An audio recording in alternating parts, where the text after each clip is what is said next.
Hello, everyone. It's so good to see you again. Um, it is Tuesday, so that means that we are here with Lipedema Wellness Conversations with Gail. That would be me. I'm Gail Straker, Community Manager for Lipedema Simplified, and my friend. My friend today is Siobhan Huggins, and I have a feeling that you know her more than you know me.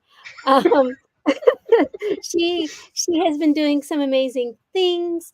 Um, just, I mean, if Siobhan and I have a good time together, at least I have a good time when I'm with Siobhan, and I'm hoping that Siobhan has a good time with me. She keeps coming back, so I'm assuming that she does.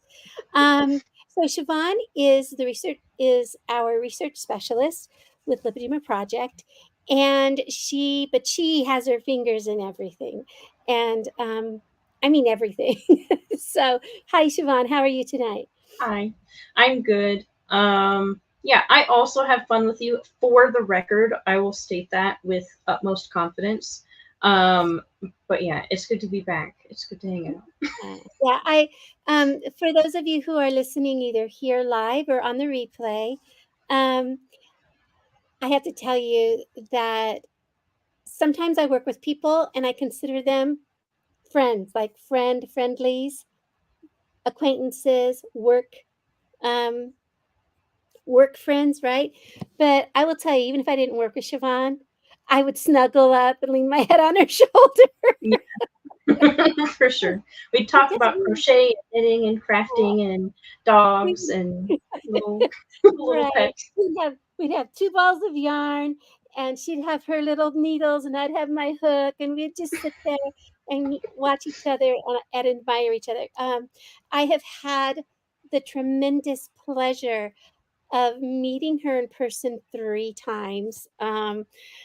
Maybe meeting isn't the right word. Meeting her once and spending time together in person 3 times. And in January, February of this year, I think we had a slumber party, don't you think, Siobhan? We did, Over yeah. at, at Catherine's house. And if for those of you who don't know who Catherine is the founder and CEO of Lipedema Simplified and Lipedema Project, and CEO, director, chief bottle washer, whatever you like to call that person who's at the head cook. Um, And so I don't know if we could think of her as our boss, or if we just think of her as, yes, ma'am, we'll get right on that. She's Catherine. We just She's think of just, her as Catherine. we just think of her as Catherine. And so when we got to spend time with Catherine during the Parent Technique workshop for clinicians earlier this year, that first night we were there together, you, me, and Catherine, we sat up until 1 o'clock in the morning, just in her little meditation room, and we it was like we drunk called. Um, Leslyn, Leslie, yeah. remember? But we Mm-hmm. weren't drunk, we weren't drinking, but we were just giddy with joy of Yeah, being. just drunk on each other's company and Yeah, giggling and having fun. And it was. yeah, Leslyn did ask if we were drinking later, but for the record, we weren't. That's just, We you weren't. get a bunch of dorks together, and that's just how they act. Yeah, They it was feed so much. off of each other. Yeah, it was so much fun. And so because of that, I don't know, I consider you a dear friend. I consider you a friend and colleague, Siobhan. And so I would love for you to tell our viewers um, what you do. What do you That's do, a loaded Monica? question, Gail. It's like people asking, "Yeah, tell us, who are you?" It's like, oh God, this is a bit existential, isn't it? I like to think I do helpful things somewhat. So I am the research specialist. So I do have a day job, but when I'm not doing my day job, I am reading papers and reading books and writing papers sometimes, and giving presentations, working on presentations. Sometimes I just go to conferences and I talk about lipedema with other attendees because why not? I host meetups sometimes. I also do knit, if that counts. Uh-huh. And I co-host some of the events that we do. So I'm usually one of the co-hosts at the April event since it's all focused on keto, and I've been entrenched in the keto world for almost 8 years at this point. 8 years in August, if you can believe. 8 years in August, you've been entrenched. Does that mean that's Hmm. when you started keto or that's when you got entrenched? It's when I started keto, so I would say I got entrenched the following year in July. Um, but I was already pretty active in the community because I was in the Two Keto Dudes Facebook group, and then eventually I became an admin for a while of the ketogenic forums, and I was staff at Keto Fest at um, the following summer. So it was a pretty rapid entry, but I think that happened because it was so interesting and because I had so many different effects from it that I didn't expect, that it was like, hold on, what's happening? And then like when you're interacting with the community, it's like everybody has questions of like, is this okay? Is that okay? And it, like, especially being in the Two Keto Dudes community where it was very like show me the science focused, like you were encouraged to go and read papers and people would help you interpret them and help you understand the language and like what a method section is and all of that. So it was a very unique coming of age experience, I feel like. But it's been really cool over the years to see it grow. Like Verta popped up in that time. They use ketogenic diets for type 2 diabetes. The fasting method has gotten bigger and bigger. You said Verta, like Verta Health, right? Yes, Verta Health. That's So V, they're based out of Indiana. right. And I mean, it's telemedicine kind of in a way, but they implement high fat ketogenic diets for diabetes management and reversal. And they've been publishing papers, and the fasting method has come of age and kind of come of into its own. And I mean, Metabolic Mind has started up recently, so they're all focused on metabolic therapies, including ketogenic diets for mood disorders and mental health and stuff like that. And like when I started almost 8 years ago, I mean, 2 months into starting a ketogenic diet, I noticed that my chronic depression went into remission, but I didn't know why. And eventually I came to know other people where their depression or their anxiety or their bipolar disorder or whatever it was went into remission on a ketogenic or carnivorous diet, but it wasn't as big and prominent as it was now. There wasn't like a website you could go to get all the information, and now there is. So it's weird to think about in a way, to think I'm witnessing something this important happen like in real time. I hear what you're saying, Siobhan, because for me, sometimes I get a little bit of this, oh my gosh, I'm on the ground floor, Mm-hmm. right? Like when I started with Lipedema Simplified, um, they had just started, like like Catherine had said, "Oh, I don't want to play in my sandbox alone. Will you come join me?" And so she was holding little webinars, and at each webinar, I kind of sat in the background, right? And about 6 months after sitting in the background watching, I just sent her a question: "How do I become a coach?" And I mean, my phone rang, right? I'm like, "Whoa!" I just sent that message, and she goes, "We'd love for you to work with us." And I was like, wait a minute, right? Because when I started with ketogenic way of life, it wasn't called keto, what I was doing, because it wasn't quite keto, Mm-hmm. right? 45 net carbs per day split into 3 meals, no grains, no sugar. Mm-hmm. So it was Wheat Belly Mm-hmm. by Dr. William Davis, and that's how I got started. But with just in 3 or 4 weeks, my legs didn't hurt. My Mm-hmm. blood pressure went to normal. My glucose levels started correcting it themselves, becoming more normal. Um, there were a lot of things that were, I was stunned, and I did it to lose weight, and I found results before I lost weight. And Mm-hmm. because of that, um, I got really happy. So, um, I got like overzealous. Do you know what I mean? Mm-hmm. Like, Yeah, yeah, you do everybody, go through that phase. Like everybody should be doing this. Sugar is poison. Like yada yada yada. And eventually, what I found cool, probably partially because of the community I was in, that kind of dropped off, and I landed somewhere in the middle of like this is really important for some people. Not everybody needs it. There's a lot of nuance to this, and I'm glad that I found that spot. But there can be that phase of like, why didn't I know about this? Why didn't my doctor tell me about this? Why haven't I been learning this in high school nutrition classes? What the heck? And there's a lot of anger that goes with that. And then with that anger is passion. And right, so, like, if anybody is in that phase, we've all been there. It is something you kind of have to work through. And I think part of it is just like a grieving process of I don't want anybody to experience what I experienced. It was horrible. It was awful. It shouldn't be happening to anybody, especially not children. And you just have to figure out where to like put that passion and anger and what to do with it so you don't get consumed by it. right. It's kind of like taking a road trip. Um, you come, just as you're leaving the town. Okay, so I'm not a big city girl. I'm a Podunk, Idaho girl, right? I mean, sorry, Idaho, but I live in Kuna, Kuna, Idaho. And nobody has ever heard of Kuna, Idaho until I say it, except the few people that live around me in this little space, right?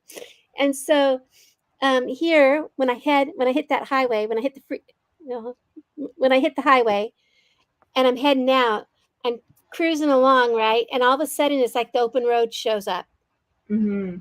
And I can't help myself, pedal to the metal kind of thing. Off I go. I just floor it. And I get that high, like, oh my gosh, I'm on a road trip and I'm happy and I'm singing my song. And that's kind of what happened with me with with nutritional therapeutic nutrition for me. And Mm-hmm. I because I didn't start with keto, but it was therapeutic nutrition. Yeah, it I was a was I metabolic was therapy regardless. right. I was doing this for my health, not necessarily to lose weight. I've had a couple people in my family um, die of complications from diabetes. Okay, so their metabolic health took them into some pretty drastic illnesses and things like Mm-hmm. that. So I was 57 when I had a scare, and I said, "Okay, that's it." Right? Which I should have. Um, my focus was open road. Let's go. You're going to do this. Although I was terrified.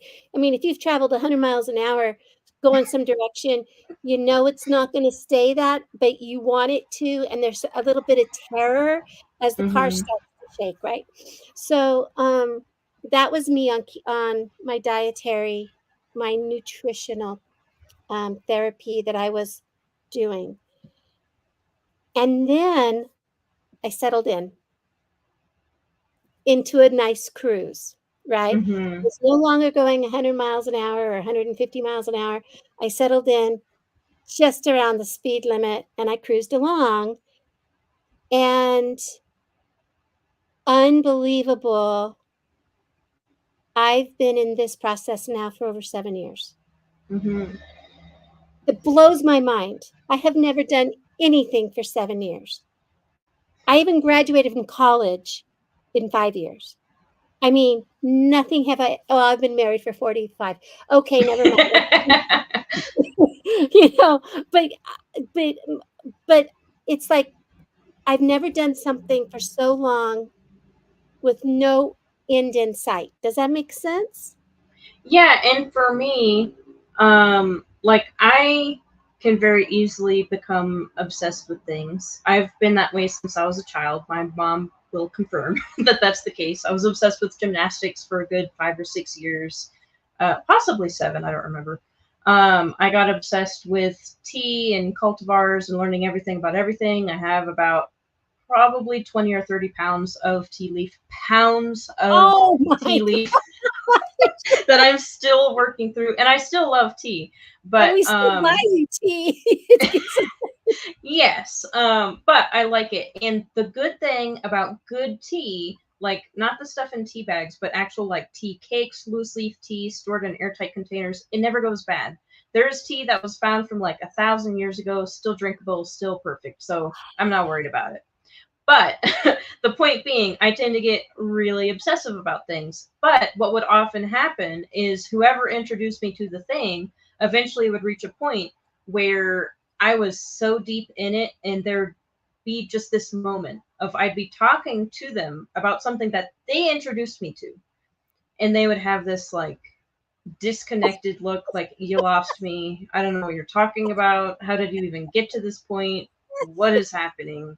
Every single time. And the very first time, although this has happened multiple more times since then, but the very first time that didn't happen, where I was obsessing, I was in it, I was dug in, I was just going all in, and I got the same level of excitement and enthusiasm and interest back was when I started talking to Dave.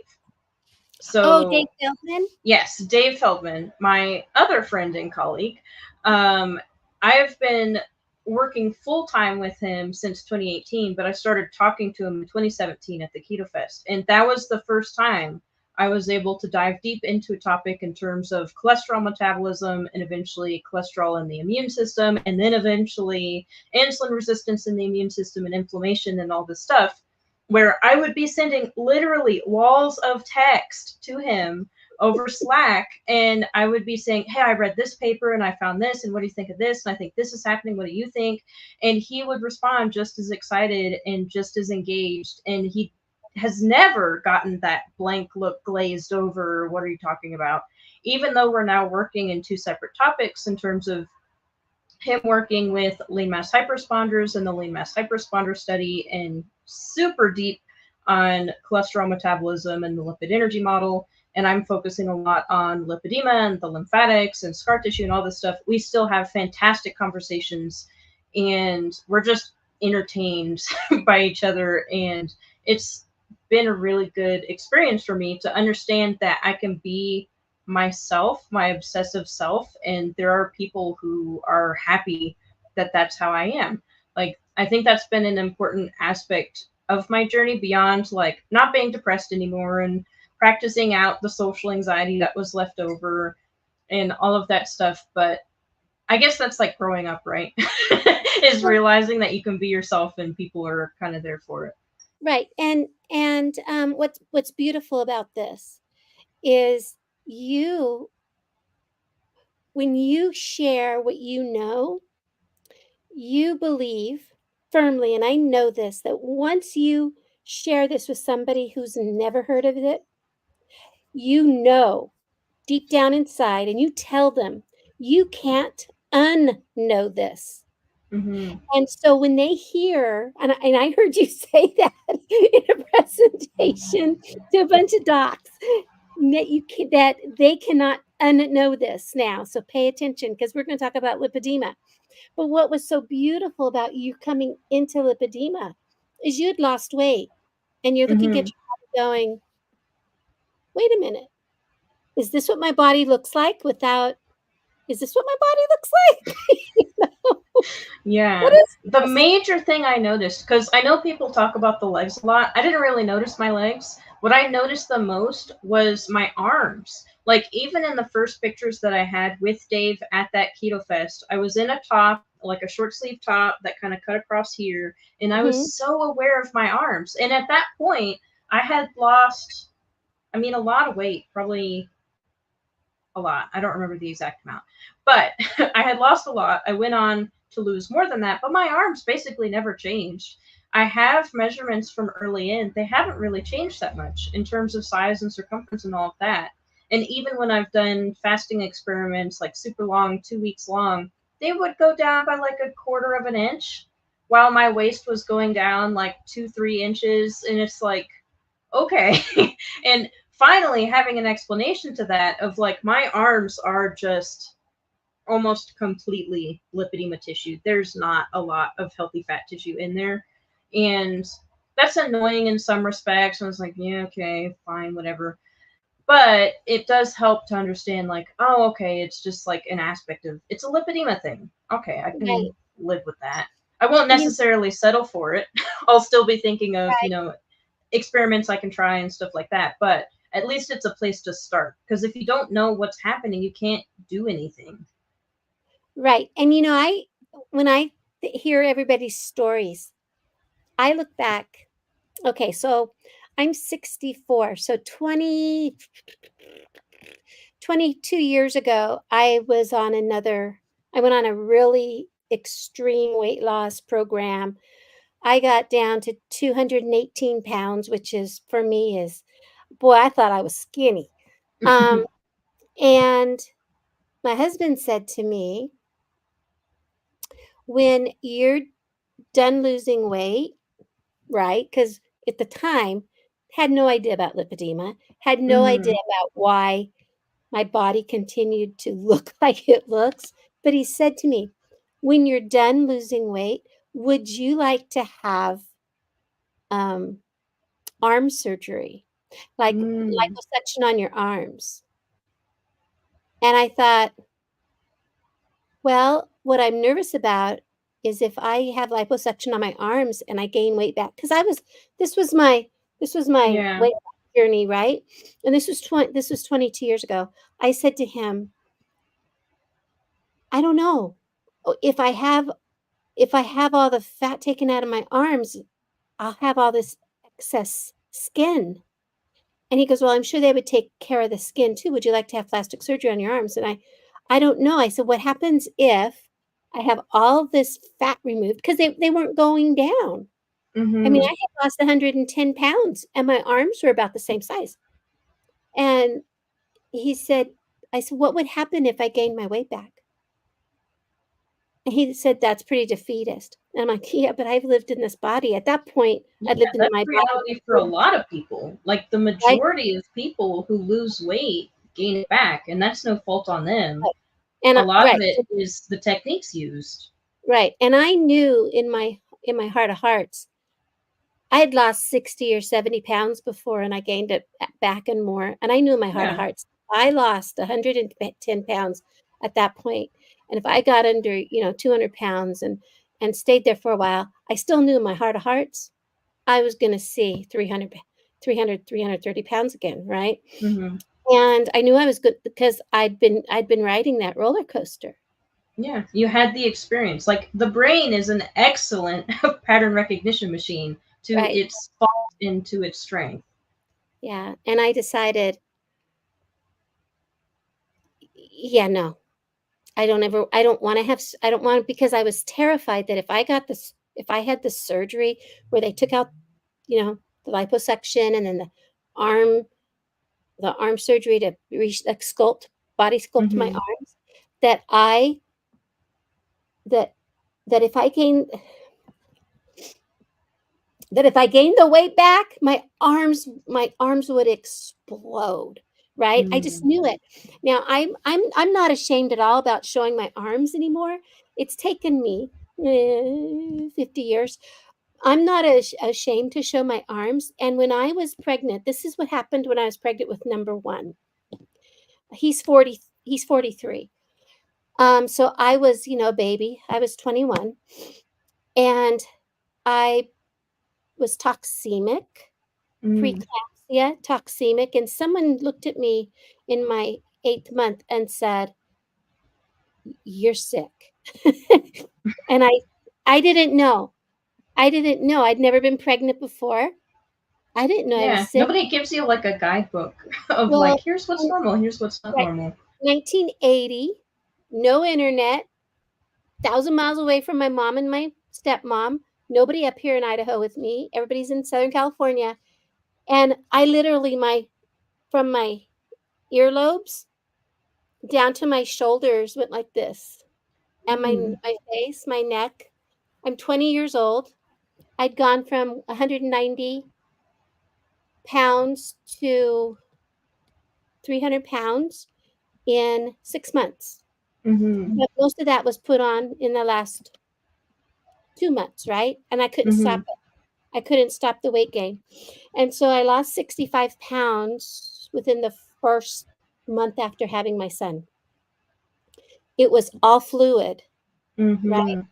And so I thought that it was the pregnancy that did my body in, right? Because I was so swollen. And they ended up, he had to come early just to keep me, because I was starting to have uh, the twitches and kind of little convulsions and stuff. So Mhm. so he came early.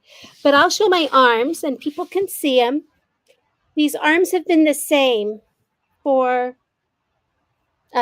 43 years. That happened to my, Yay! you know? So that's my right arm. It has that for 43 years. My left arm is a little bit worse. Let's see. Okay, it's real square. See that real square look? Very Mhm. very lipedema. But Um, what I'm seeing, at least from here, is that they do not look very swollen. They look pretty empty. you know what? They're empty. They are empty. They used to be like this. But Mhm. the Yeah. fluid, I have been really, they're nodular though. You can see the nodules in them, right? Yeah, for sure. But they And look a lot happier, even compared to you like a know, couple years ago. They look happier. oh yeah, and see, oh they're so much happier. See, they're empty. Mhm. They're That's what I like to see. yeah. Like, someone may look at that arm and be like, "Oh yeah, it's square, it's blah blah blah," and it's like, I see a happy, healthier Oh, arm. So I congratulations to that. thank you. And you know what's really amazing about my arms? Now I don't know. Have you done body work like um not, that's maybe not affirmation, body love work? Love your I've body work. I've You done done that? some of the body peace stuff in that, Yes. as long as it went through the presentation, that's about the amount of time I spent on it. But also, I think a lot of the science study that I've done has created a lot of body peace, because the more you study into like what the body does and how it works and how diabetes works and all of this stuff, the more appreciation I've had. And there have been moments where, legit, it sounds ridiculous, but I would be reading a paper on like the calcification of the arteries and how it's an immune driven process and how it helps stabilize the arteries, and I'd be tearing up because it's like, this is what the body does to keep us alive even when things are really hard. So that has Yes. helped my relationship with my body a lot, to understand all of these protective processes and all of this stuff. So that's been a lot of body work, I think. Yeah, that is a way of doing body work. And I know that for me, I remember when we were at Catherine's in January and February. I say January, February because it was basically we got there at the end. We got there at the end of January and we stayed through the first of February. So I was there. I Yeah. think I was there. I got in on a Did we get in anyway? We flew together. Like we got in on a Monday and we left on a Monday or something like that. Anyway, we were. Oh, Miriam's here. Hi, Miriam. Hi, Miriam. Um, so We're we talking were about arms and body talking about work. arms. Yeah, body work. So I was in Catherine's living room, and I think you were like working someplace. Um, and she asked me how I was doing, and I turned and I looked at her. I said, I'm doing good. I'm at peace." And it just kind of blew out of my face. I'm at peace. I was so I did a lot of walking up and down stairs till we figured out there was actually an elevator on the last day. Um, I mean, you saw me. I was dragging for a while because those were long days, and I Mhm. did a lot of standing and walking and stuff. But I looked at her and I said, I'm really at peace. And I said, Catherine, for the first time in my life, I can tell you, I like my body. I like her. I and I like her. She's special to me. I was like, I don't know when it happened. I don't know how it happened. All I know is it happened. Where Mhm.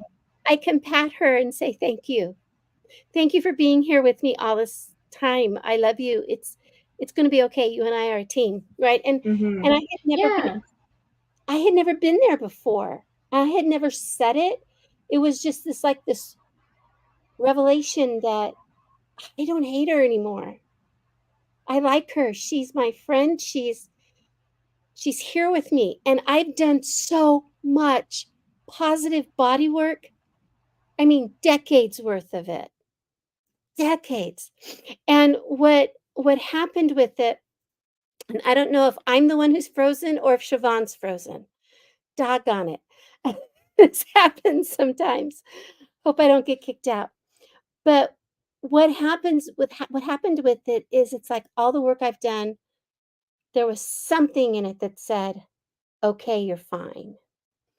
Um, and I see that, oh, it's Siobhan that's frozen. So when she comes back on, we'll, when she's back, there she is. Let me see. Siobhan, I need to pull your other one off stage.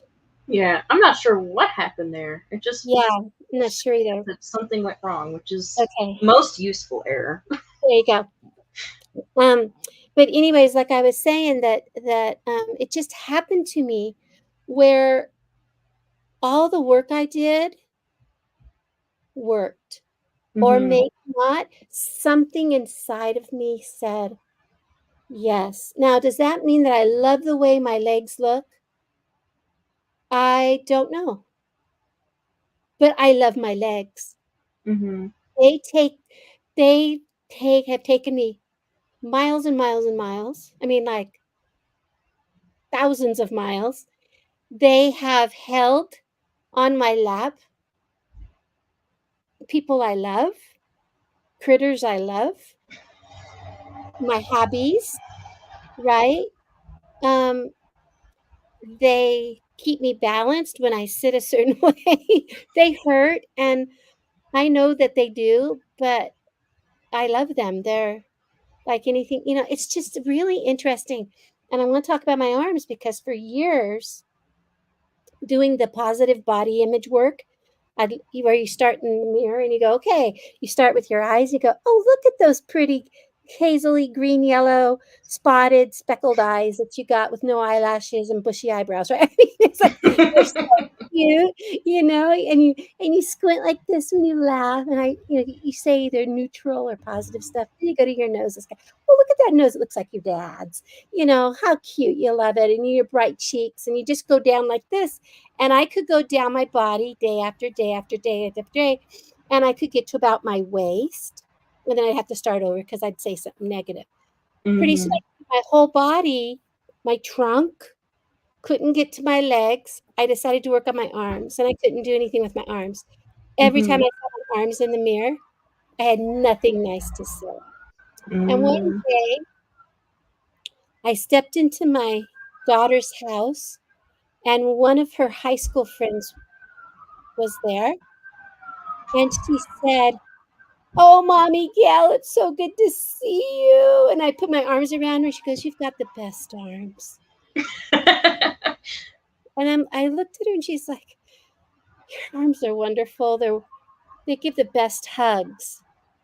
And I'm like, "Oh, that's why I have so much arm,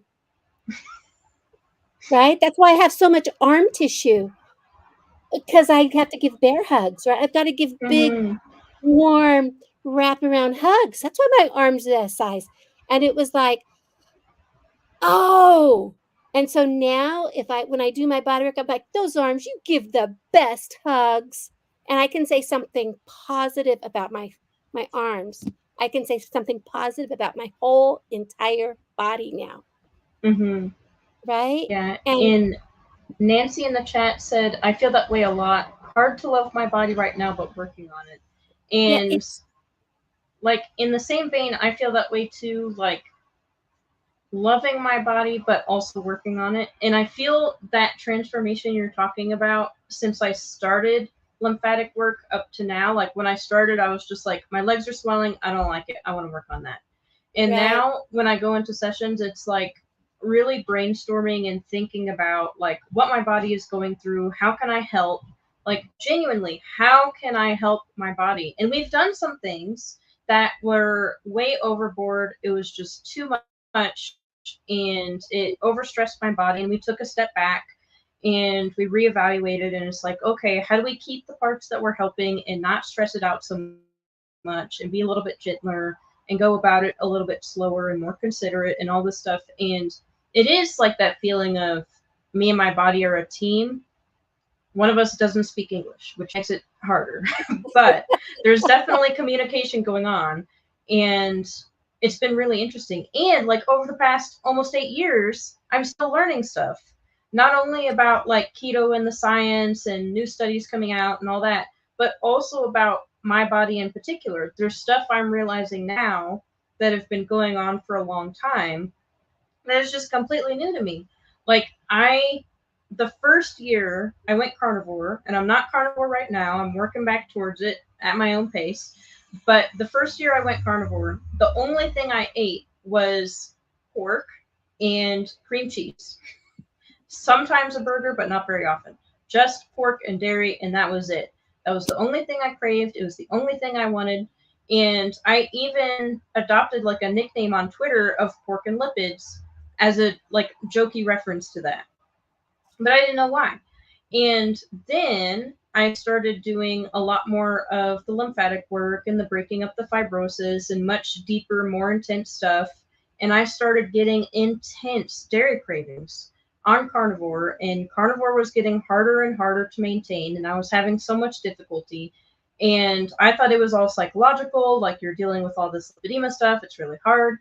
Ended up talking to Dave, and he was like, what if it's not psychological? What if your body is trying to communicate something to you? So I ended up going off of carnivore and adding back in plants, and I did a whole bunch of tracking and looking up nutrient stuff and all blah, blah, blah, blah.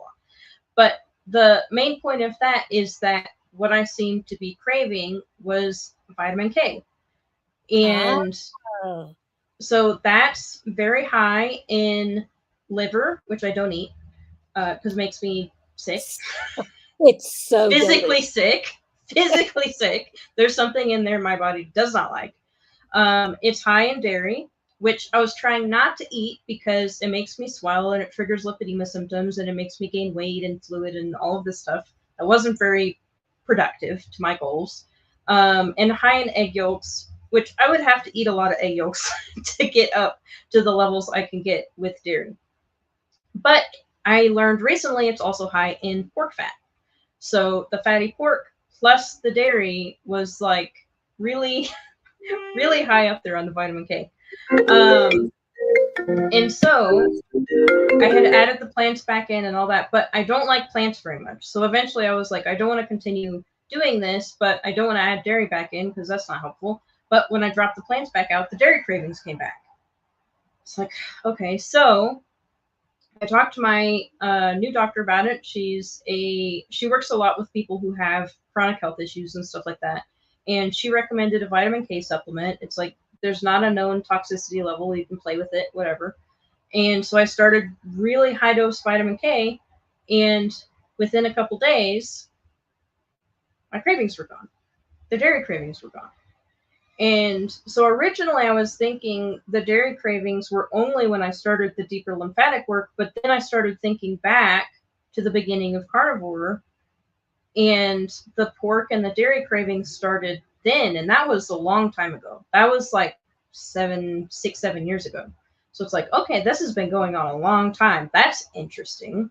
So, I mean, it's interesting to me, but like I'm still learning things about myself, and I'm learning things that are actually useful. Like not having dairy cravings is very useful. Being able to eat what I want and actually enjoy it and not, struggle with, I should just buy a block of cheese and eat all of it in one sitting. Why not? That would be great. Whole block of cream cheese, sure. Like not having those thoughts constantly is really helpful for me. And I really like I talk about it with the community, and then I have to actually like practice it. It's kind of annoying in some ways, but it's like, oh, this stuff I talk about actually makes sense if I actually use this information I'm telling other people about. And it's like, I wonder how much of my behavior and cravings is nutrient related, because I've had pets who do the same thing. They'll turn their nose up at the thing they've been eating for ages. They don't want anything to do with it.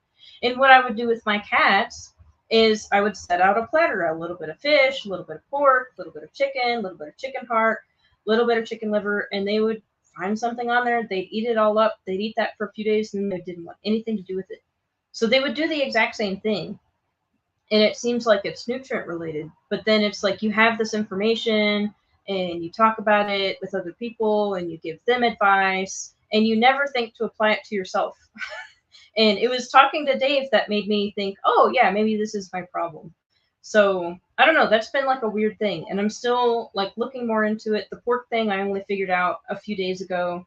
I found a report that listed all of the like vitamin K content, and it tracks with fat content. And then it's like, is this why part of why I'm such a fat seeker? Like I have to maintain such a high fat diet, partially because of the nutrients. I don't know, but I'm learning stuff, and it's like I wonder how many other people have this issue and they don't realize it. And it's just like I can't get off of dairy. I have constant cravings. There's nothing I can do to get away from it.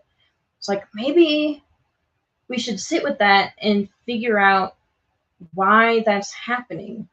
Like what is going on there? It's fascinating to me. It is fascinating, and you take it one step further than I take it. I take it that well, seriously, I take it that if I put cream in my coffee, it's all over. My Mm-hmm. craving my cravings for stuff just shoots through the roof. Yeah. So if I don't so I stopped drinking coffee because I shouldn't say that completely.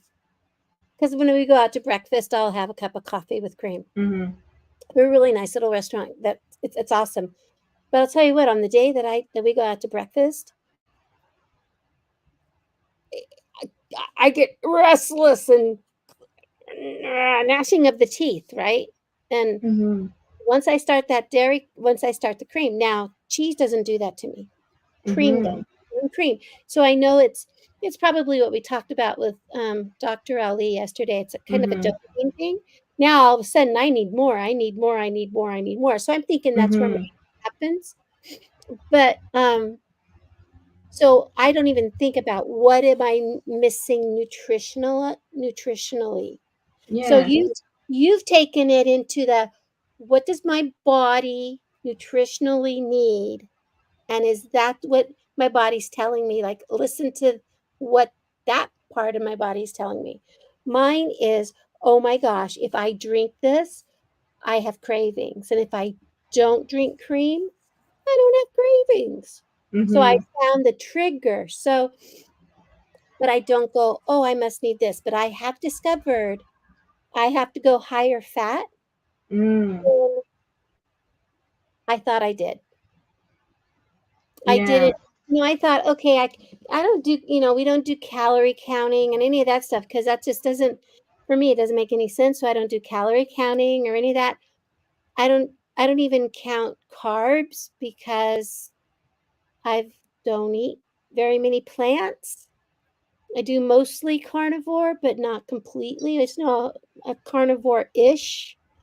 But if I just do carnivore-ish and I don't do fatty carnivore-ish, then I'm restless. Mm-hmm. But if I get the fat in there, and that other thing I love, which is going to sound strange, I know, that if I keep the plants at bay over there where they belong, and I eat animal sourced products, and I do high fat, I don't have bloat. I don't have belly. Mm. I don't have belly Interesting. gurgle. I don't have the belly gurgle. I don't have that feeling. I feel my tummy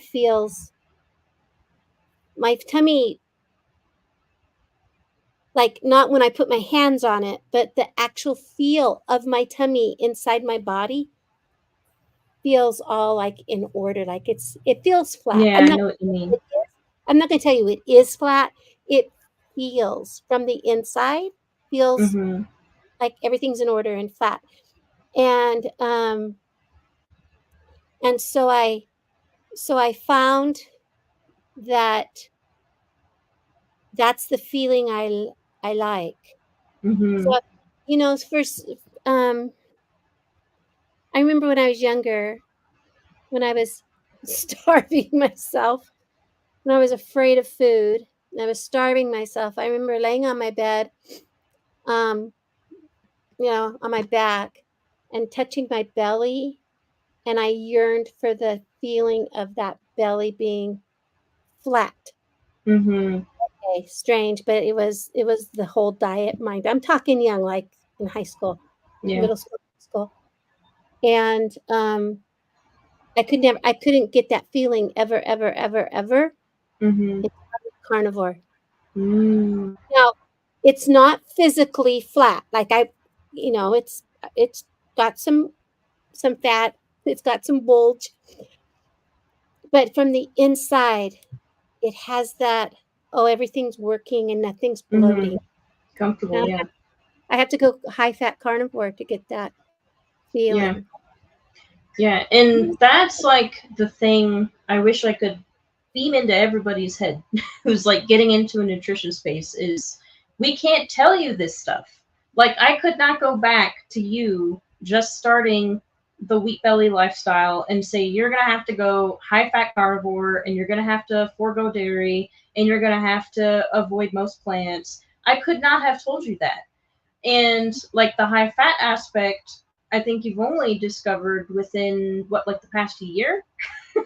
So The high fat started February, so just a few February. months, just a Yeah, few so months. you're still learning as well. And I could not have gone back to past me. I mean, I could with the current knowledge, but you couldn't have gone back. Nobody could have gone back to the past me and say you're going to have to either eat some plants, eat dairy, or supplement vitamin K because that's what you need for whatever reason. Like Right. nobody could have predicted that. And it's why I always like to encourage people to experiment and be their own N of one and figure out what works for them because some people need higher fat, some people need higher protein, some people do just fine with moderate, moderate, moderate. Some people can't do sweeteners, some people can. Like you can't do coffee at all except for very occasional and no cream in it. And I'm drinking my coffee with a little bit of keto chow, vanilla keto chow core as a creamer instead. And that's I can drink coffee black. Sometimes I like it, but it's more of an occasional thing. But with the creamer that has all stuff I'm happy with, the sweetener doesn't bother me, and I'm actually using this right after Nadir's webinar. I was like, I'm gonna get off of sugar-free energy drinks because I have that same addictive cycle with them. It's not the Right. caffeine. I can go completely zero caffeine. I don't have any headaches. I don't have any withdrawal. I don't have anything. I don't notice anything different. And my mom is the exact same way, but it's like the sour flavor of it. The more sour, the better. And now I'm wondering, is that something that I should be exploring? Is that something I'm needing and I don't know what it is? Because ascorbic acid is sour, carnitine is sour. Maybe I could play with those and see. But for now, the coffee, because I'm a boredom drinker, not alcohol, but like sparkling water, diet Right. soda, energy drinks, coffee. It has to be something because I don't boredom eat. It's just I like to have something in my hands. I like to sip on something while I'm pondering different questions and reading papers and stuff. So if I can have my coffee with my keto chow creamer, maybe I'll make it. Right. And I might put together a fishbowl for, for the addictive reward of, oh, I got some nice words, or oh, I can buy a knitting pattern. How nice. I think that's the fishbowl thing was great. For those of you I who Yeah, didn't my see brain our is like lighting up with this idea of a fishbowl. right, I it's right. it's the gamification. I love gamification. Yeah, the for those of you who didn't go to our free webinar yesterday, um, Dr. Nadir Ali, who is a cardiologist and he is a big name in the keto world. Um, he and Siobhan did a fabulous, fabulous webinar yesterday. I mean, I have seen his presentation before. I've seen that one before, but he personalized it. And when Mm-hmm. he said that he gets home from a 12-hour day from work, 12 or 14-hour day, and he has a picture of himself like wiped out sitting in his recliner. with his phone. He's like busy on YouTube watching Siobhan Huggins YouTube videos. I was like, oh my God. I was like, I do that same thing, except I get to talk to you in person instead. But I watch Nadir Ali videos, and I send them to my husband because my husband and I are both fangirls of, or I guess he's a fanboy of Dr. Ali. But it's crazy how we start listening to our bodies. And I'm gonna say, like when Etta says, and this cracks me up, this is her coffee, dark, strong, and just this side of peeling the enamel off my teeth. Love my coffee. And you guys have been hearing me say, I don't do tea. Oh, bitter, right? And the other day I thought, you know what I haven't had in a long time is sun tea. So for people who are young, they might not know what sun tea is, but I was raised in the 60s and 70s, and in the 70s, we always had a jar, a gallon pickle jar that we scrubbed out. We had a pickle jar sitting on the back porch with tea bags in it. Basic, just regular old. We used to just use Lipton's tea bags, and so I guess it's what Earl Grey or something like that. I mean, I don't even know what is in a Lipton tea bag, but not tea. Black, like the dust swept off the processing floor, basically. But yeah, sun tea. So that actually makes sense if you don't like the bitterness, because it's the high temperature that causes the bitterness. So if it's out in the sun instead, you're going to have a much smoother flavor. So I've been drinking sun tea. So for those of you guys, maybe pico, orange pico, maybe. But anyway, so I bought some Earl Grey, and I've been making sun tea for the last 2 weeks, enjoying it. Yay! And what's really good, half a glass.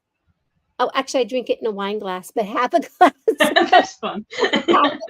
half a glass of the tea, topped off with sparkling water. Oh, that oh sounds my good. gosh! It took all of my diet soda wantings away because it's just so light, right? It's light, it's refreshing, I was stunned. I was totally stunned. I'm gonna have to experiment with my tea now and add a little bit of sparkling water to different kinds and see, like that with like a good jasmine tea might be really good. I'm gonna have to try that. So right now I've got a blueberry herb tea sitting on my patio table, because guys like, ooh, let's take a look at. Did I say blueberry? Blackberry. Yeah. Ooh, blackberry tea. That sounds good. And he doesn't do like regular tea very often. He likes the fruity. And I just made a fresh batch of blackberry tea. And I'm like, oh, and I'll top it off with a little sparkling water to give it a little fizz. How nice is that? And then there's no Yeah. sweeteners. There's, just a nice sparkly light drink for summertime. And I'm thinking, okay, that could make me move through the day without constantly looking for something that's got a sweetener in it. Because that's another thing that sweeteners do for me. Right? So anyway, boy, girl. By the way, I just want to mention, Juanetta said, I'm stealing that and claiming it as my own. Same here. What are you stealing? The tea with sparkling water, I'm guessing. Oh, okay. I was going to say sun tea, honey. Honey, you go ahead and make that sun tea. You're up there in Anchorage. You just go ahead and make that sun tea. That sun is shining all day and night for you right now. An endless supply. Endless supply of sun. Let me see. I do want to say hello to the people who are here, and I'll pop up a comment here and there. Patsy Ruth is here. She is fairly new to our community. Hi, Patsy. Hi. Marsha's been here a lot. Nancy Smith is fairly new as well. Gina says she's a first timer from Central New York. Hi, Gina Delgratalia. I'm not going to butcher your name. I'm sorry, sugar. Um, Karen's here from Michigan. We see her often. And Manetta. Sandra's also fairly new to our community. She asks this question, and I have to say yes. She says, do you ever take a break from lipedema and teaching about keto? Now, Yes, in yes. fact. So earlier, what was it? I think earlier this year, I don't remember exactly when, but I did take a 2 week break from my volunteer activities. So it wasn't a true like vacation, though it's my preferred vacation, where I was working my day job and then I had nothing to do before, I had nothing to do after. So I worked on my Japanese learning. I'm studying for the M4 JLPT, which is the Japanese Learning Proficiency Test. It's like a step above baby level. I knit a whole bunch. I worked on some crochet. I went on walks. I watched movies. So yeah, I took a break and I did other stuff. I So, do and it occasionally, about 2 weeks every couple of years. yeah, and me, I take a break a lot more often than Siobhan does because I'm Gail. And one of the things that I do is I sing with the Sweet Adeline Chorus. And so in May, I took 3 days off. I said, I'm off the grid, ladies. And I didn't I didn't take a total break. I ate keto and I walked around. I taught all about purse bacon. And then when we got home, one of the chorus members wanted to thank me because I also gave her some CBD salve Mm, for her feet, and oh, she loved it. She made it through the whole weekend without pain in her feet. yay. And I know Brian's products are really good. But so she says she brings me 6 pounds. She brought me two 3 pound 3 pound packs of bacon as a thank you because I teach about purse bacon. That's that bacon you carry in your purse because you don't have to keep, as long as it's Yeah. been cooked, you don't have to keep bacon refrigerated. It's like bacon Mm-hmm. jerky, right? So it's purse bacon. And I take a break there. I have two beautiful granddaughters and two amazing grandsons. And which amazes me that I have grandsons who are 20 and 21 years old. Um, so then I have, I like to go and watch baseball games with my husband and things like that. So yeah, we take breaks. Um, but We're actually encouraged to take breaks by the other yeah, staff. We just don't always listen. Or at yeah. least I don't. And sometimes I just stare at the ceiling. Um, it depends. Pet the dog, but yeah, there's a level where we have to take good care of ourselves, and we have to find our. Mm, I mean, it's not like our entire passion is keto and lipedema. We have lives. We really yeah. do. My problem is I have too many hobbies. There's reading, there's writing poetry, there's writing short Oh, stories. I'd like to write some novels. I'd like to write some other books. I have too much stuff I want to do, so I gotta like portion it out. but Siobhan, your poetry is fabulous, and I've been a recipient of some of your writing, and I love it. And thank you very much. It warms my heart. So thank you. And then let's see. I want to say, Marilee. She's from the beautiful Pacific Northwest. She says, "I wouldn't call yourselves dorks. I'd call you geeks." Little bit of both, but yeah, true. Passionate about a specific topic. I call myself a nerd. Okay, we have the same taste in a lot of things. Let's see what else do we have. We have Regina's here from Florida. Nancy's in Michigan as well. Let's see. They're meeting each other. And then there was Kate said, yes, it's so frustrating when working hard to lose weight and Arms just stay the same size, and other people don't understand. They don't. But you Even know what? I didn't understand for a long time. Right? What is this?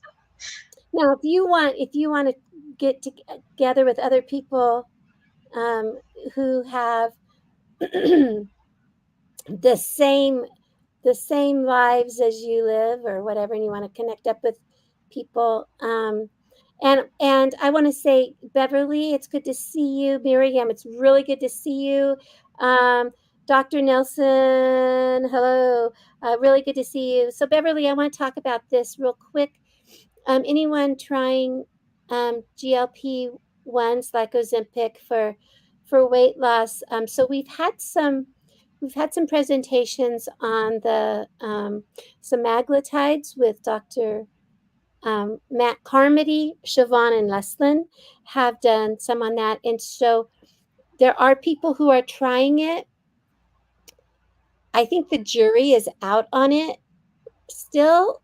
There's a lot of, what would you call it? There's a lot of logistics involved Hmm. with these. I don't know how else to say it. How would you say it, Siobhan?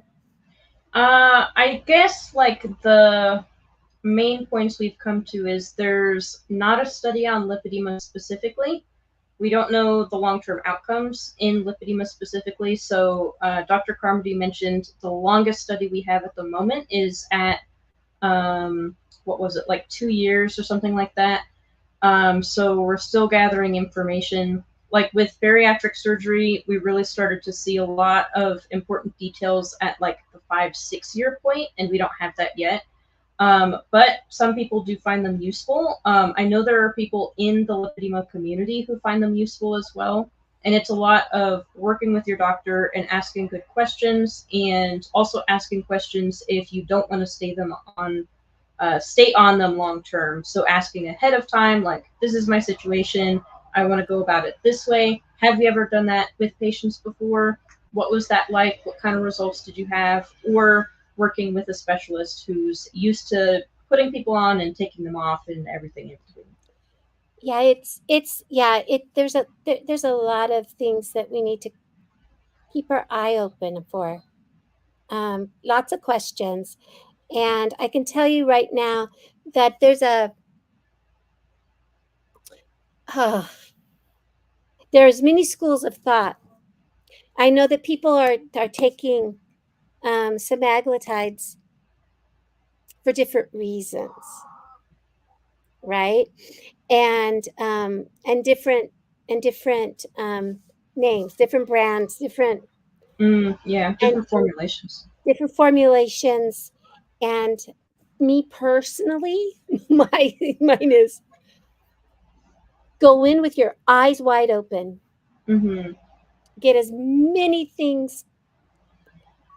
If you don't know what questions to ask, find somebody who does, that can help you formulate questions, because the best thing you can do is ask questions. And sometimes we don't have enough information, we don't have enough knowledge to formulate good questions.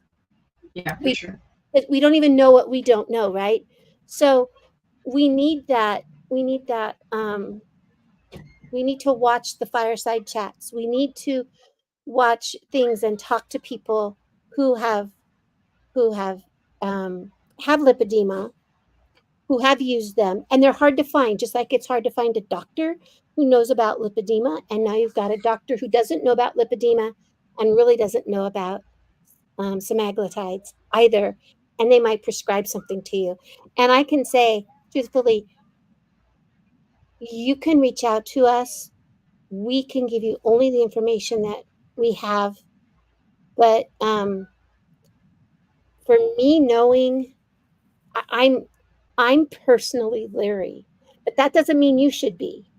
I just don't Mm-hmm. have all my questions answered yet. So make Yeah, sure that's that fair. you know. And I'm kind. Here's the other thing.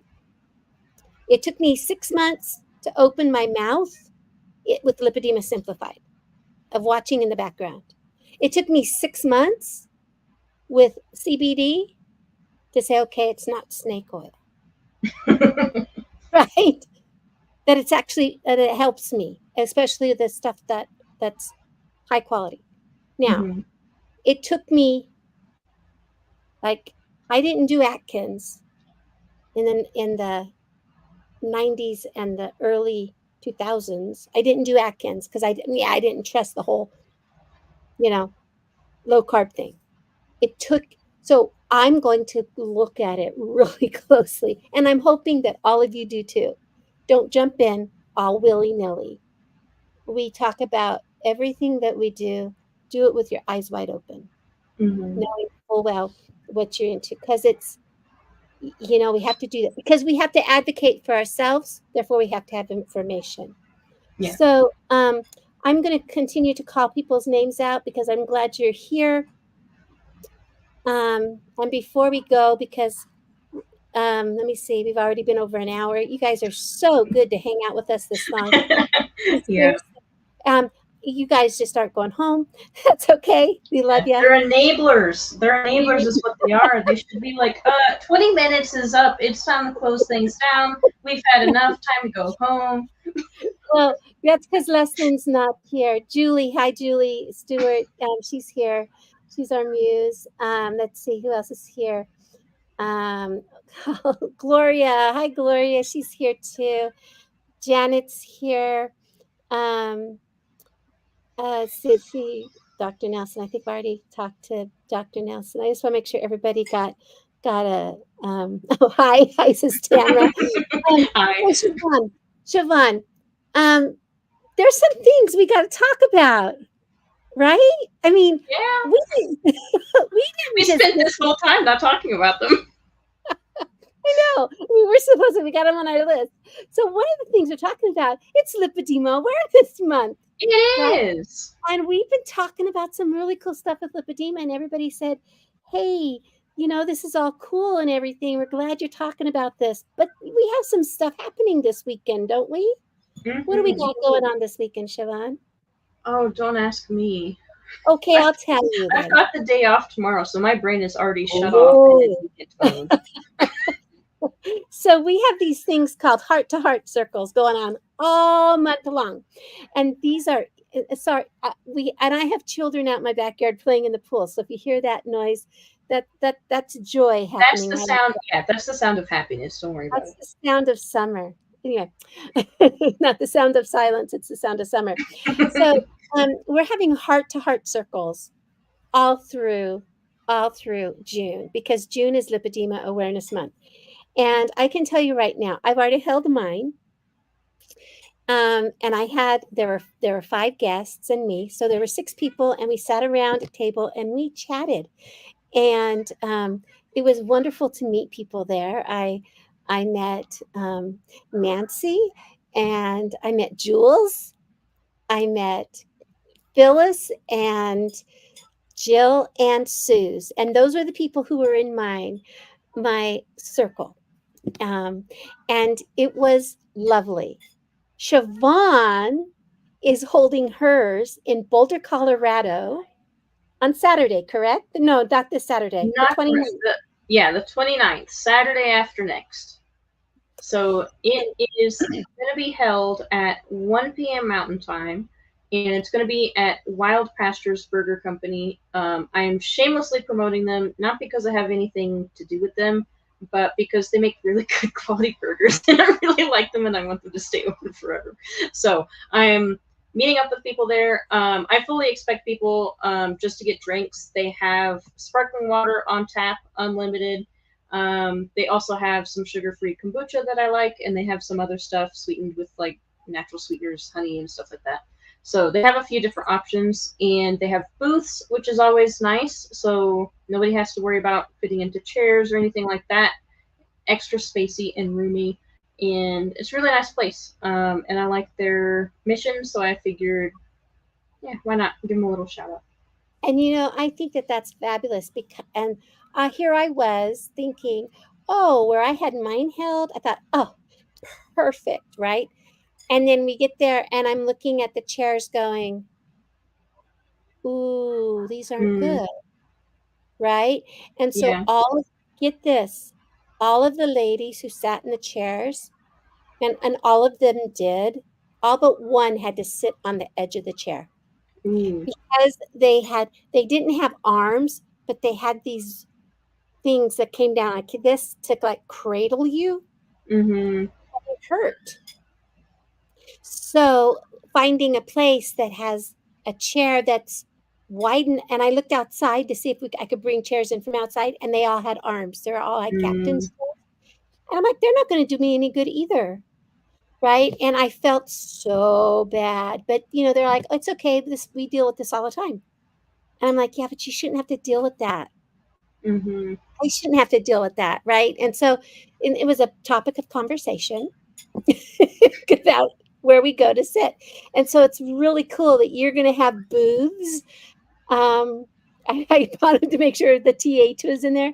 Booths, not booze, but booths. Anyway, um, and and so there's going to be seating, and you're going to be doing this in Boulder, Colorado on the 29th. But there's some happening this weekend as well. And Mm-hmm. in fact, Mara Lee is going to Beaverton, Oregon, which is in the Portland area. I guess everybody who lives in the Portland area knows that Beaverton is right there. And Lisa Dury, our managing director, Managing director. managing director for Lipedema Simplified, Lipedema Project. She's holding hers there with a CLT, Christy King, her CLT, and they're holding it in her CLT's office, waiting space, because there's couches and chairs and everything. And so they're hosting it there. We have had so much fun. Some people have two people show up. Some people had one person show up. One person had nobody showed up, but she still went out to the park and she passing out flyers. And some have had 12 come. And so and not only lipedema patients, but lipedema caregivers, Mm-hmm. like a spouse or somebody who takes care of those of us with lipedema. And so you never know who's going to be there. I do know there's one in Oklahoma City, and I believe it's this weekend. So take a look. Click on that link that I put in the chat, and you'll see what's coming up. Now, what happens if there's not one coming up for you? You can't find one in your area, but you want to host one, right? So you just write to us. You write to. Let me get that up there too. I'm going to pop it up so that you can see it. Oh,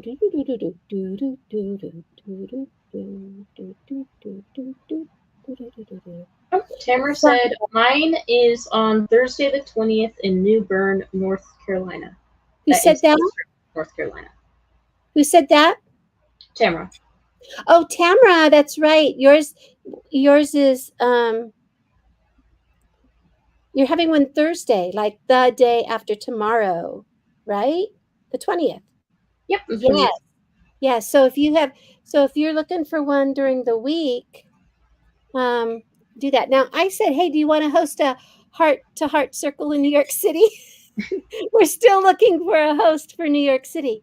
And it's a co-host because Patty Cornute of um, Lipedema Fitness would like to co-host one. Oh, that's And cool. wouldn't that be cool? So, or if you want to host one anyplace else that's not New York City, contact us at support@lipedema-simplified.org. And we're doing this all through the month of June. Now, I know that's what we only have a half a month left, but we've already held like 8 or 10 in the first half of the month. So there's still time, and it's not hard. And we walk you through the process, and we make sure that everything's cool. So, have a good time with these ladies, gentlemen, whoever's out there listening to us right now. I'm going to pull that banner down and drop that link in the chat as well. Siobhan, is there something else I'm supposed to talk about before I go?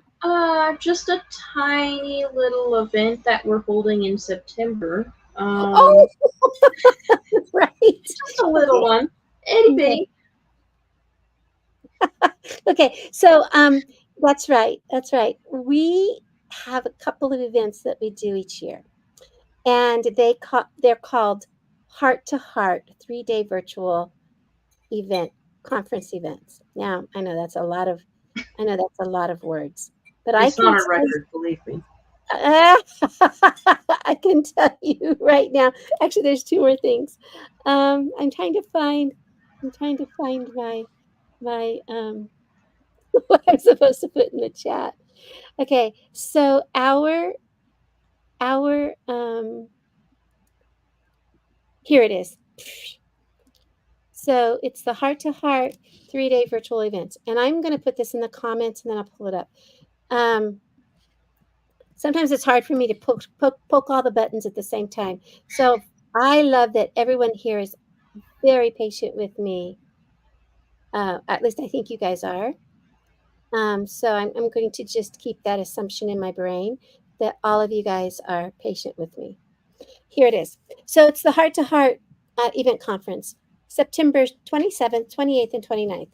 We're still holding our early bird special, which is a 75% discount. It's $97. You get 3 days. These days are 6 to 8 hours long, filled with experts from our community. And I think we're going to ask Dr. Nadir Ali to come back, and a whole slew of others Hmm. to come back. And you cannot find these experts anywhere else. I promise you. Um, I'm always blown away. In fact, Tamara said, she's already given a little statement today saying she felt like she's starting to understand her body more because she went to the 3-day event in April. So ours is the next one's in September. I have filled in. I know that I see some people. I see some people on the call tonight. Um, I've seen that some people on the call tonight have been there. Nancy Smith wants to know, what if you can't afford the fee? Um, Nancy, if you cannot afford the fee, I will promise you, what you do is you reach out to Catherine. All of us, except for, well, I shouldn't say all of us. Catherine is Catherine at lipedema-simplified.org. I'll pop that up. You reach out to her, you talk to her about it, because we often have um, scholarships. Sponsorships? Yes, scholarships. Scholarships. That's yeah. Scholarships. So what happens is some people say, and this is Catherine's email. Some people might say, I can't really afford this, and someone says, you know what? I'm going to go ahead and donate some money toward the scholarship fund. And so Mhm. we always get some money in a scholarship fund because we all support each other. And so sometimes we will buy somebody a ticket. Like since I don't have to pay for my ticket because I am, because I Staff. volunteer for Lipedema Simplified, I'm staff. Um, so I might support somebody's scholarship for that. So all of us take care of each other. And so Hmm. reach out to Catherine and let her know that you would like a scholarship if there's one available. Catherine at lipedema hyphen, make sure you get the hyphen in there, simplified.org. And and ask her if there's a scholarship. And it could be a full scholarship or it could be a partial scholarship. So make sure that you reach out to her um, with those questions, Nancy, because we want people to be able to attend, and most of us like to support each other. So we do have a scholarship fund. And if you want to donate to the scholarship fund, reach out to Catherine at Hmm. simplified.org. So this is for everybody, because we do get people who also want to be able to support that effort. Okay, so there's one more thing I got to tell you about. There we can go. Okay, Siobhan. Hmm.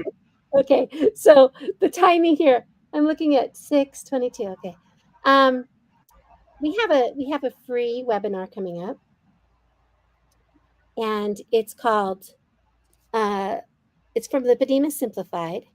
It's called Lipedema Hurts. There are things you can do to feel better. This is with Dr. Leslyn Keith and Brian Hayward. He is a CBD specialist, consultant. He's a chemical engineer. It's on Tuesday, so that's a week from today at 4 p.m. Eastern. I am going to pop. I am going to pop the the what do you call it? Link. The link. Thank you. I'm going to pop the link into the chat. Now, I have to take some of this stuff out because I have too many words. You guys are always so patient. Yeah. And Winetta said, one more thing.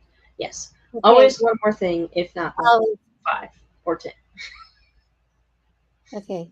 Okay. Thank you for being patient with me, everyone, because I have too many words. There's always too many words in my things, and I have to trim them down, or I can't, or the links don't work in the comments because there's way too many words. Okay, so in the comments it says free webinar by Lipedema Simplified.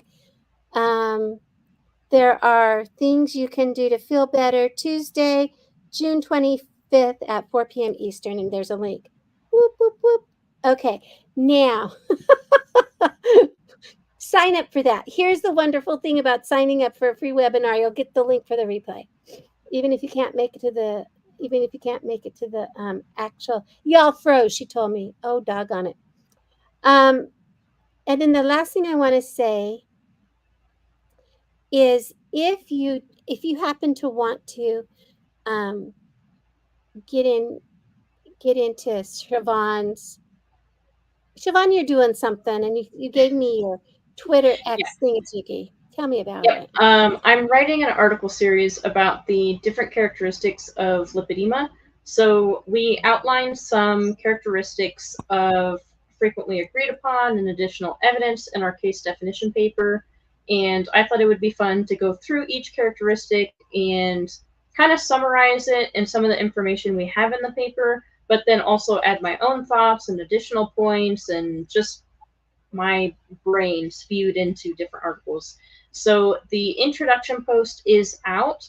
And then the next post, the first one I'm covering is the lipedema disease almost entirely impacted by women or something like that. But the first one I'm covering is the female component and kind of going into what we know about that and some different things that may play into it, stuff like that. And this is a series that's going to take a long time, so you'll probably hear me mention it a lot over the following months because there's 10 characteristics in total, and these are like nearly 3,000 word articles. So, but I think it'll be fun, and I'm hoping in the Twitter area it will help increase interest and awareness in lipedema and kind of highlight how interesting of a disease it actually is, especially in terms of researchers as well. Yeah, I'm loving it. I'm loving that, Siobhan, because as you spew, because isn't that what we tell each other? Oh, you spew about this and you spew about that. As we blah, blah, blah, blah, as we talk about things, out comes some amazing stuff. And so, Siobhan, I'm so grateful. I just wrote it down as Siobhan's articles. Yeah, there you go. And included the link right there in the comments in the chats. So with that, okay. Siobhan, almost an hour and a half in. I know, almost an hour and a half in. Holy moly! And we still have 26 people hanging out with us, and a few more on Instagram. So, guys, you're champs. I'll tell you what, you're champs. So, Siobhan, as I always do at the end of my 20-minute broadcast, I try to ask I try to ask my guest, and you are my guest. I forgot about for a minute that you are my guest. I just thought we were having a chat. Um, as as you being my guest, I would like to offer you this opportunity to give a message that you would love to see echoed around the world. Something you want everybody who's listening to us live and listening to us on the replays. What would you like to share with them? Well, I think I'd like to harken back to something you mentioned about going on this road trip of a health journey and a lipedema journey and a nutrition journey and all kinds of different journeys that we go on. And I would just encourage people to go on that road trip and bring some purse bacon, and some good road tunes, but get on the highway and the open road and find your cruise zone. Find the place where it's easy and you're just going along and you're enjoying the scenery and the feel of the road under you. Because I think that's something to strive for, I guess. I also like road trips. I've grown up with road trips, so. I I do too. I love road trips. And set your cruise control, right? Mhm. Find that good where you don't have to tap your brakes very often Mhm. and stuff like that, and just enjoy. It's like Catherine says, "Wow, what a ride!" Right? I Mhm. mean, yeah. Set that cruise control. Enjoy. Stop.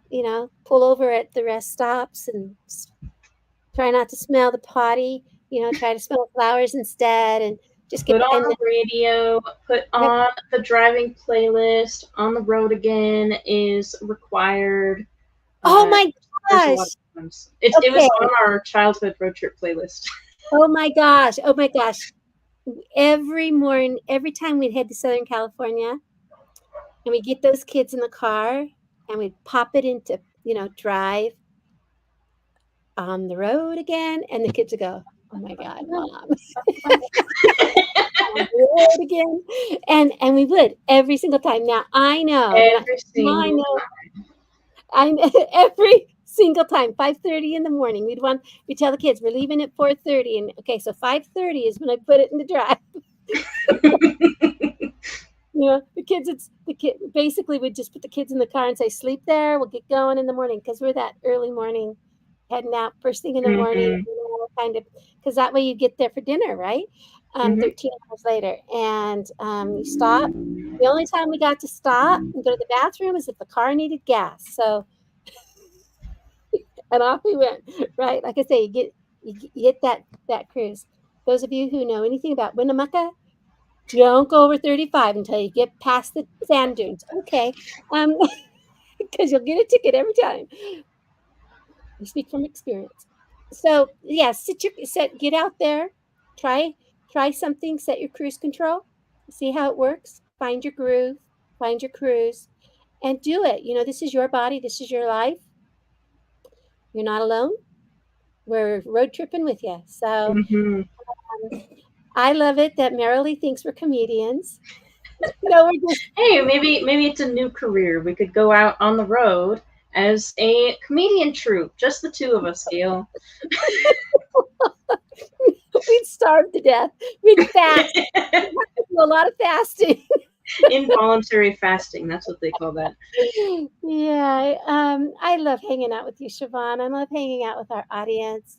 I'm always so happy that we're so welcomed into your life, into your homes and onto your phones. Okay, that's a new statement too. And that you're doing this, you're on this journey with us. So give yourself a little bit of loving today. Have a wonderful evening, morning, afternoon. That's the Truman Show. Good morning, good afternoon, good evening, and good night. We shall talk to you again soon. Bye now. Bye.